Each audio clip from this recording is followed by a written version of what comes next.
My earliest impression of medicine occurred when my mother repeatedly required the assistance of physicians in dealing with her chronic migraine headache. দেখেন গল্প দিয়ে শুরু করলো anecdote যে ওর মায়ের অসুস্থতা ছিল, মা অসুস্থ হওয়ার কারণে সে হচ্ছে গিয়ে তার এই যে মেডিসিনের দিকে তার একটা ঝোঁক চলে আসা। Her doctors were always there for her, day or night. The respect that my parents bestowed on doctors and the doctor's ability to ease suffering sparked a desire to one day become a physician myself. So you all have the personal story. গল্প আছে তো, সবার গল্প আছে না, ছোট ছোট গল্প আছে তো, অবশ্যই আছে। As a human being, you all have stories. Even if you don't have stories, you have incidents that happened যেটা কিনা গল্প হতে পারে, right? Okay.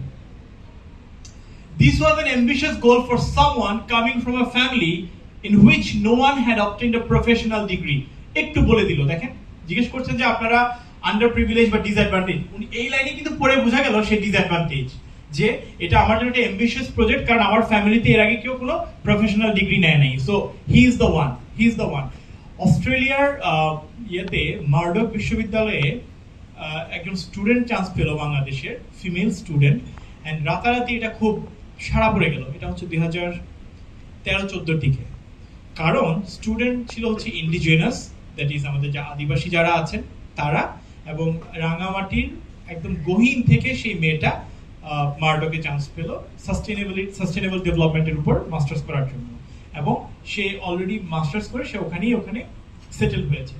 কেন? বিকজ সে বলেছে, সে বুঝিয়েছে যে তার, যেহেতু সে পাহাড়ে থাকে, তার অ্যামিনিটিস যেগুলো আছে, বেসিক অ্যামিনিটিস যেগুলো আছে, ইন্টারনেট বলেন, বিদ্যুৎ বলেন, স্কুলিং বলেন, these are very difficult for them. হ্যাঁ, পাহাড়ে গিয়েছেন কেউ?